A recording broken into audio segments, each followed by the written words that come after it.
Hello friends, आप सभी का बहुत बहुत स्वागत है। दोस्तों, आज के इस वीडियो में हम लोग पढ़ने वाले हैं भारत का इतिहास। ठीक है, और भारत का इतिहास में भी हम लोग पढ़ने वाले हैं प्राचीन भारत का इतिहास। ठीक है, पिछले वीडियो में हमने पढ़ा था ब्राह्मण साम्राज्य। ठीक है, और उसको एक वीडियो में हम लोगों ने ख़त्म कर दिया था।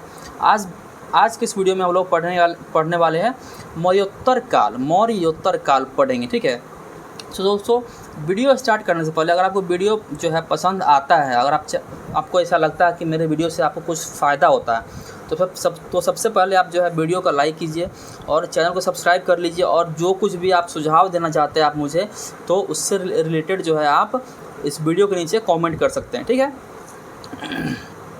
और अभी इतिहास का वीडियो जो है बैक टू बैक आ रहा है, और जो है अभी हम केमिस्ट्री का लेक्चर अभी हम एगो करवाए हुए हैं और केमिस्ट्री का हम और भी करवाएंगे। ठीक है, तो चलिए चलते हैं मौर्योत्तर काल। पिछले वीडियो में हम लोगों ने पढ़ा जो है सातवाहन वंश जो ख़त्म ही हो गया था। चलिए मौर्योत्तर काल। ठीक है, मौर्योत्तर काल इस वीडियो में हम लोग यही पढ़ने वाले हैं। मौर्योत्तर काल का जो मतलब होता है वो होता है मतलब मौर्य काल के बाद, यानी कि इसे मगध साम्राज्य के बाद क्या हुआ वो।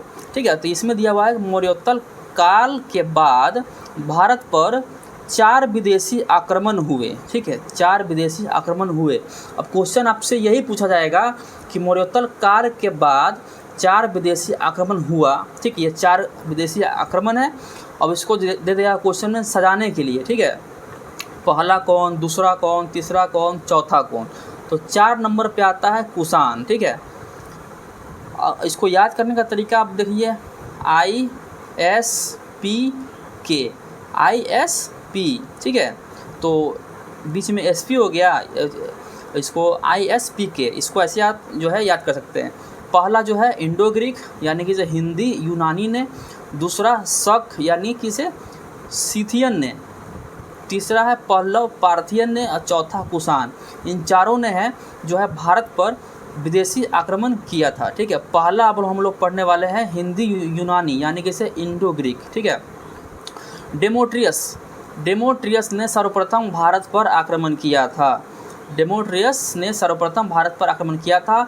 इसकी जो राजधानी थी वो था साकल। ठीक है, साकल को सियालकोट भी कहते हैं। एग्ज़ाम में आपको सियालकोट भी राजधानी मिल सकता है। ठीक है, मौर्योत्तर काल में भारत पर आक्रमण करने वाला प्रथम विदेशी यात्री था। ठीक है, प्रथम विदेशी यात्री, यानी कि इंडो ग्रीक में डेमोट्रियस ने सर्वप्रथम विदेशी आक्रमण किया था। और डेमोट्रियस का जो राजधानी था वो था साकल, सियालकोट। उसके बाद जो आया मिनांडर जो है सबसे महान शासक था, और इसे बौद्ध भिक्षुक नागसेन ने बौद्ध धर्म की शिक्षा दिया था। ठीक है, इसको जो है मिनांडर ने बौद्ध धर्म की शिक्षा लिया था। और इसको बौद्ध धर्म की शिक्षा किसने दिया था? तो नागसेन ने दिया था। यह बौद्ध धर्म अपनाने वाला पहला विदेशी। ठीक है, बौद्ध धर्म अपनाने वाला पहला विदेशी कौन था? तो वो कौन था? मिनांडर था। ठीक है, क्वेश्चन में आएगा कि पहला विदेशी जिसने बौद्ध धर्म को अपनाया था, ठीक है, उसका क्या नाम है? तो वो हो जाएगा नाम मिनांडर। देखिए, नागसेन एवं मिनांडर के वार्तालाप की चर्चा जो है नागसेन की पुस्तक मिलिंद पन्हो में है। ठीक है, मिलिंद पन्हो जो है उसमें नागसेन और मिनांडर के वार्तालाप की चर्चा, नागसेन ने मिनांडर को जो है बौद्ध धर्म की शिक्षा दिया था। ठीक है, तो इनमें मिनांडर प्रश्न पूछते हैं और नागसेन उसके उत्तर देते हैं, क्योंकि नागसेन जो है गुरु थे। नागसेन ने ही बौद्ध धर्म की शिक्षा दी थी मिनांडर को। ठीक है, इंडो ग्रीक वाले यूनान के रहने वाले थे, लेकिन बैक्ट्रिया अफ़गानिस्तान में बस गए थे। ठीक है, यानी कि इंडो ग्रीक वाले जो है यूनान के रहने वाले थे, लेकिन वो जो है बैक्ट्रिया अफ़गानिस्तान में बस गए थे।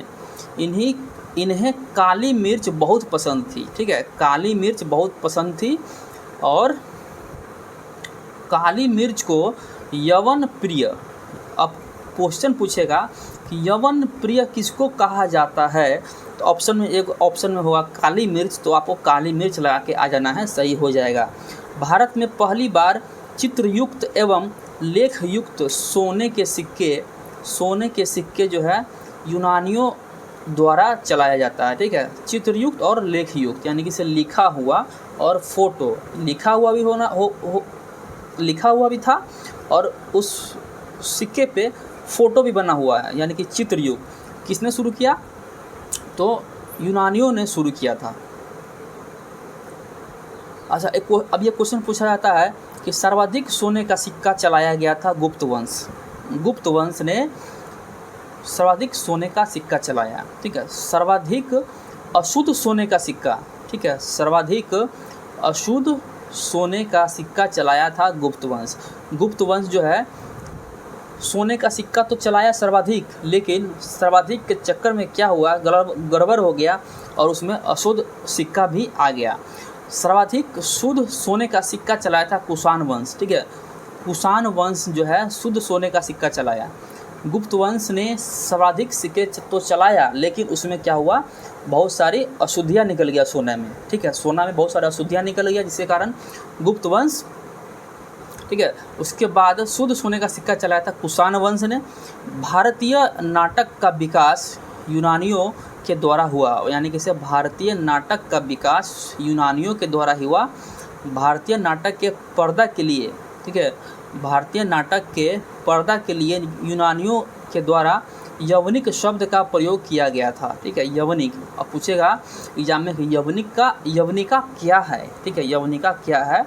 तो है पर्दा के लिए भारतीय नाटक का विकास यूनानियों के द्वारा हुआ और भारतीय नाटक में पर्दा के लिए यूनानियों ने जो है यवनिका शब्द का प्रयोग किया था, ठीक है। सप्ताह का दिन, फिर उसके बाद जो है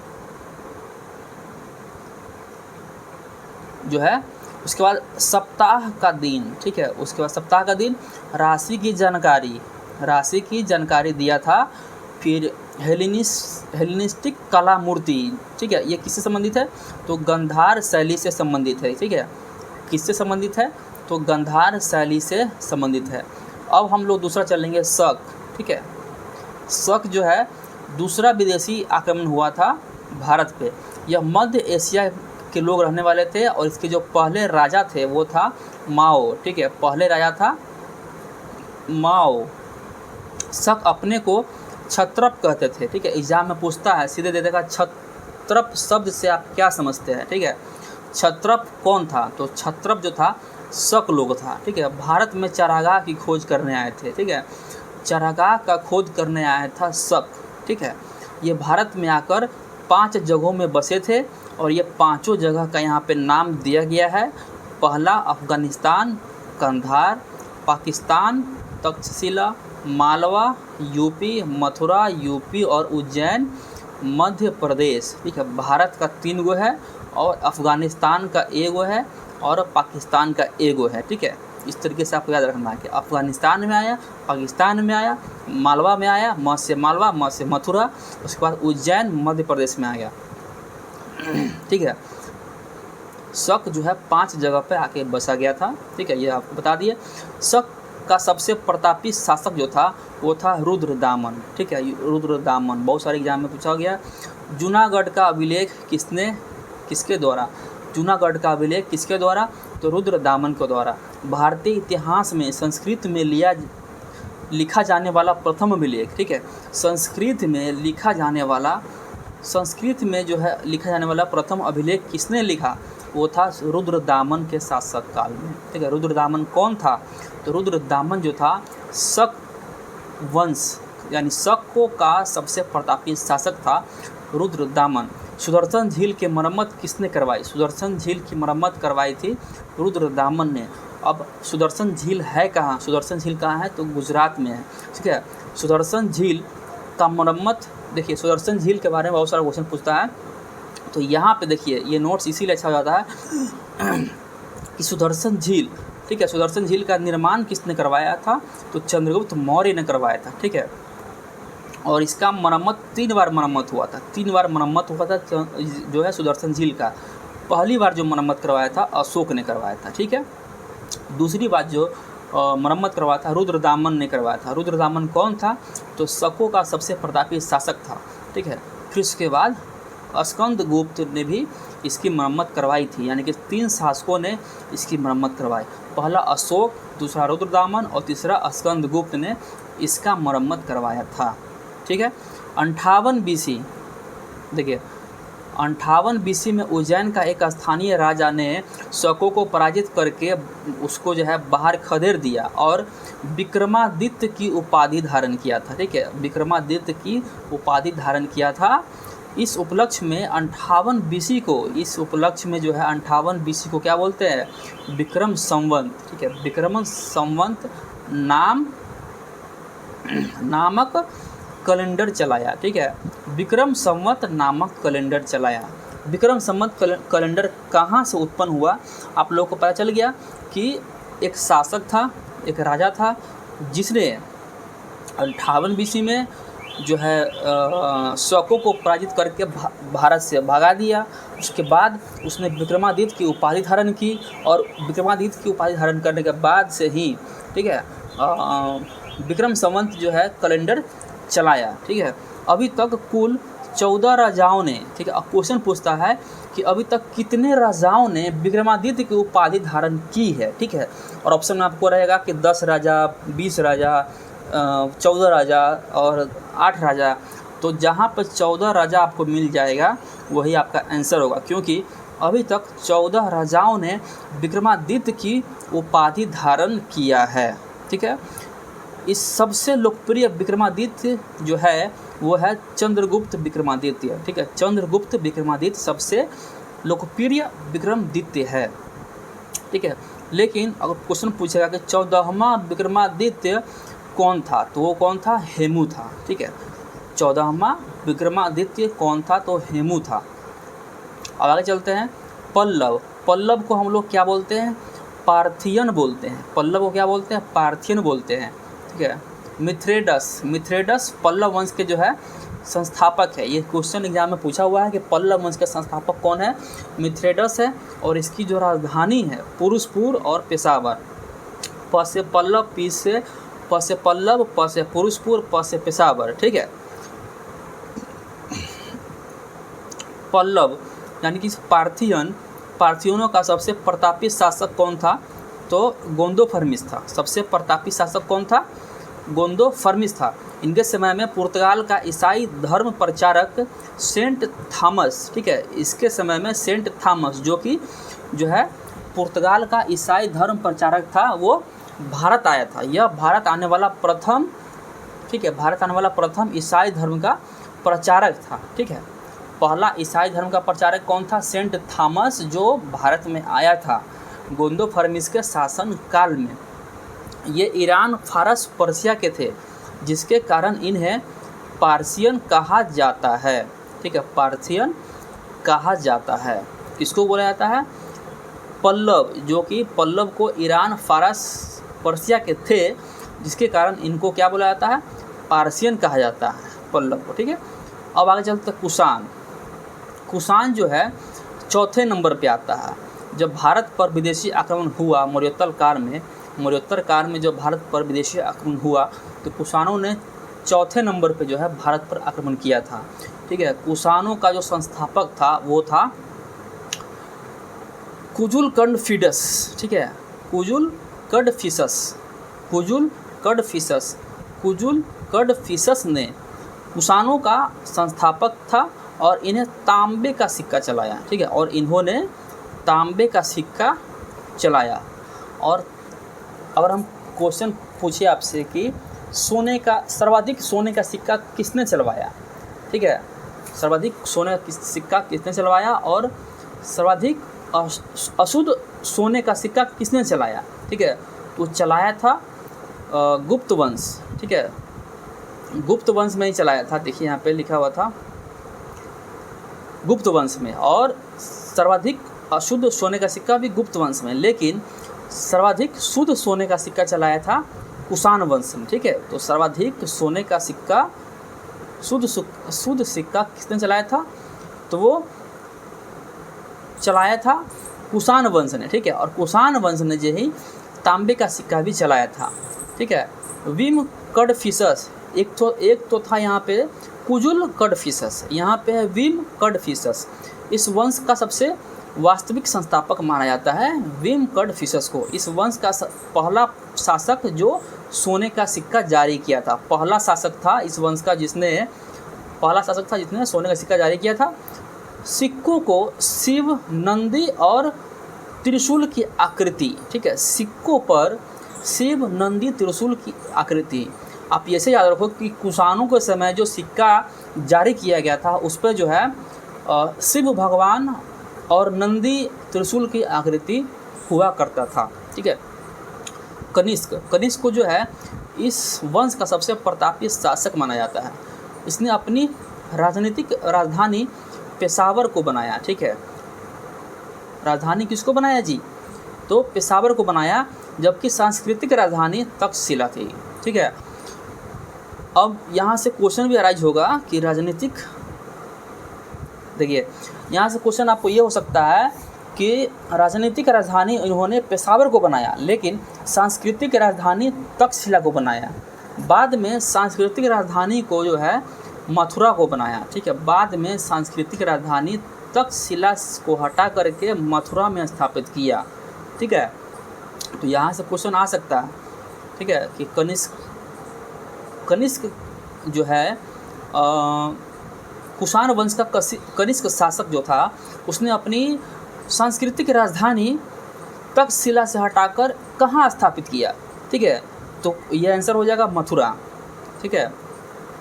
सर्वाधिक शुद्ध सोने के सिक्के, देखिए अभी हम पढ़ रहे थे, सर्वाधिक शुद्ध सोने के सिक्के जो है कुषाण वंश के शासनकाल में चलाया था। और किसने चलाया था? तो कनिष्क ने चलाया था। इससे जो है कनिष्क को जो है द्वितीय अशोक भी कहा जाता है। कनिष्क को द्वितीय अशोक भी कहा जाता है। इसके समय में चतुर्थ बौद्ध संगीति यानी कि चौथा बौद्ध संगीति हुआ था। जम्मू कश्मीर यानी कश्मीर में स्थान था। कुंडलवन कश्मीर है, ईसा का प्रथम शताब्दी था। अध्यक्ष था वसुमित्र, ठीक है। महाविभा सूत्र उपाध्यक्ष जो था अशोघोष, और इसकी जो रचना है बुद्ध चरित्र, ठीक है। और वसुमित्र की जो रचना है महाविभा सूत्र, ठीक है। कनिष्क के दरबार में, देखिए अब ये क्वेश्चन इतना ज़्यादा इम्पोर्टेंट है, कनिष्क और कुषाण वंश भी आपके ज़्यादा जो है बहुत ज़्यादा इम्पोर्टेंट है, क्योंकि कुषाण वंश में ही कनिष्क आता है। कनिष्क सबसे प्रतापी शासक था, और कनिष्क के शासन काल में ही इनके दरबार में बहुत सारे जो है लेखक रहते थे, ठीक है।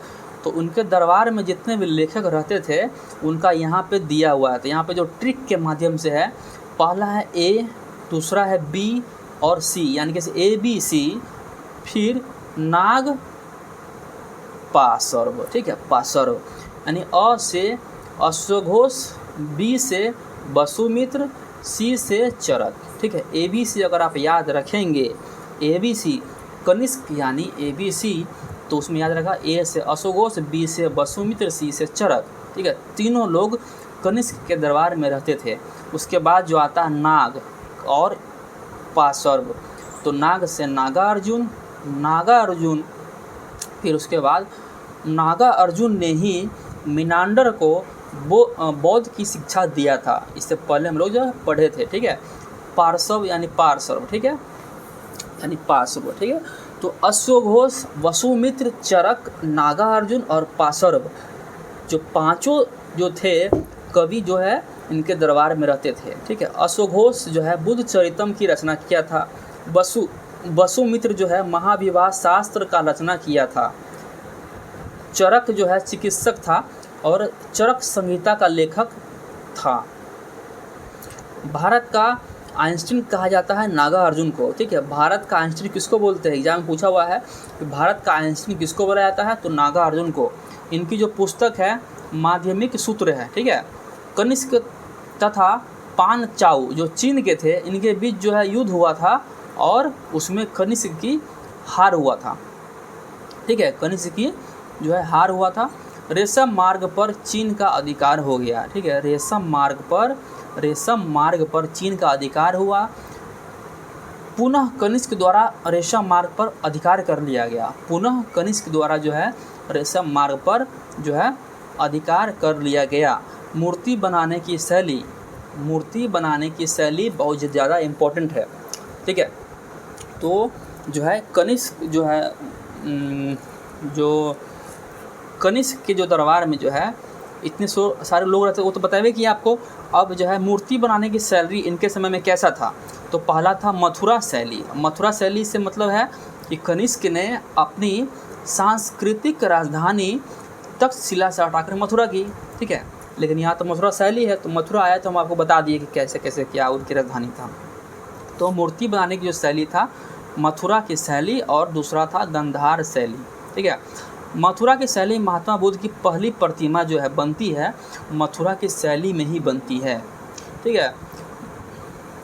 गांधार शैली, महात्मा बुद्ध की सर्वाधिक मूर्ति जो है इसी शैली से। अगर पूछेगा एग्जाम में कि महात्मा बुद्ध की सर्वाधिक मूर्ति कौन सी शैली के द्वारा बनाया गया था, तो आंसर हो जाएगा गांधार शैली। अगर पूछेगा कि महात्मा बुद्ध की पहली मूर्ति, ठीक है, कौन सी शैली में बनाया गया, तो वो था मथुरा शैली। अच्छा, अब पूछेगा कि पहली खरी मूर्ति महात्मा बुद्ध की किस शैली में बनाया गया था, पहली खरी मूर्ति गांधार शैली, सीधे पहली मूर्ति मथुरा शैली, और पहली खरी मूर्ति गांधार शैली, ठीक है। और अभी हाल ही में ग्रीक कौन सा देश था, वहाँ पे खरी मूर्ति जो था महात्मा बुद्ध का जो गांधार शैली में बनाया गया था, उसको बम लगा के विस्फोट करके उसको तोड़ दिया गया है, ठीक है, तोड़ दिया गया था। अब न्यूज़ में था, और किस देश में था वो हमको याद नहीं आ रहा, लेकिन वो जो मूर्ति था वो यही था, गांधार शैली से रिलेटेड था, ठीक है। गांधार शैली के द्वारा वही खरी मूर्ति बनाया गया था जो आज तक जो है इस साल भी था, 2024 में शायद उसको ध्वस्त किया गया, बम लगा कर उड़ा दिया गया है, ठीक है। तो ये था, इसने 78 ईस्वी में अपना राज्याभिषेक करवाया, ठीक है। कनिष्क ने अपना राज्याभिषेक 78 ईस्वी में करवाया, और इस अवसर पर शक संवत जब विक्रमादित्य की उपाधि धारण करता है, तो विक्रम संवत जब कनिष्क ने अपना राज्याभिषेक करवाया तो शक संवत का स्थापना किया 78 ईस्वी में, ठीक है। 22 मार्च 1957, देखिए ये स्टडी का क्वेश्चन इसमें आ गया, तो 22 मार्च 1957 ईस्वी से राष्ट्रीय पंचांग के रूप में शक संवत को अपनाया गया था। देखिए इस नोट्स का खासियत यही है, बीच में जो आपको ये सारा जो क्वेश्चन पूछा हुआ क्वेश्चन है, ये राष्ट्रीय पंचांग हम लोग का कौन सा संवत है ये पूछा हुआ क्वेश्चन है, और कब लागू हुआ ये भी क्वेश्चन पूछा हुआ है, ठीक है। और ये नोट्स में दिया गया है, ठीक है। आप इस सबसे रिलेट करके इसको याद कर सकते हैं। 22 मार्च 1957 को शक संवत जो है अपना राष्ट्रीय पंचांग अपनाया गया था, ठीक है। 22 मार्च 1957। अच्छा, 22 मार्च को जो है बिहार में क्या मनाया जाता है, तो बिहार दिवस कब मनाया जाता है, 22 मार्च को मनाया जाता है, ठीक है। तो 2 क्वेश्चन यहाँ से हो गया आपका। मौर्योत्तर काल में भारत में आक्रमण करने वाला अंतिम शासक कुषाण वंश था, ठीक है, कुषाण वंश था। ये मध्य एशिया, चीन या तुर्किस्तान के निवासी थे। ये मध्य एशिया, चीन या तुर्किस्तान के निवासी थे। मध्य एशिया में जो है यूची कबीला था, 5 भागों में बटा था। इसी 5 में से एक भाग कुषाण था, ठीक है। इसी 5 भागों में से एक भाग कौन था जी, तो कुषाण था। और यही कुषाण जो है भारत पर आक्रमण किया था, जो विदेशी आक्रमण का कैमा नंबर था, 4था नंबर था, ठीक है। तो विदेशी आक्रमण जो है हम लोग का यहाँ पे समाप्त होता है। और हम लोग जो है अगले वीडियो में जो है पढ़ेंगे विक्रम संवत, शक संवत को जो है यहाँ से डिटेल में पढ़ेंगे, ठीक है। आज तक हमारा जो यहाँ पे जो है विदेशी आक्रमण यहाँ पे ख़त्म हो गया, ठीक है। अगले वीडियो में जो क्या पढ़ेंगे आपको बता दिया। चलिए, वीडियो अच्छा लगा हो तो वीडियो को लाइक कीजिएगा, चैनल को सब्सक्राइब कीजिएगा। मिलते हैं नेक्स्ट वीडियो में। और कुछ भी सुझाव देना हो दोस्तों, अगर आप मुझे कुछ भी सुझाव देना चाहते हैं, ठीक है, तो आप क्या करेंगे, इस वीडियो के नीचे कमेंट कीजिए, ठीक है, उसको हम सुधार देंगे, ठीक है। आप लोग जो है वीडियो को शेयर नहीं करते हैं, आप लोग वीडियो को शेयर भी कीजिएगा, ठीक है। थोड़ा सा आप लोग भी सपोर्ट दिखाइए मेरे चैनल को, इतना मेहनत करते हैं आप लोगों के लिए, चलिए नेक्स्ट वीडियो में मिलते हैं, तब तक के लिए जय हिंद।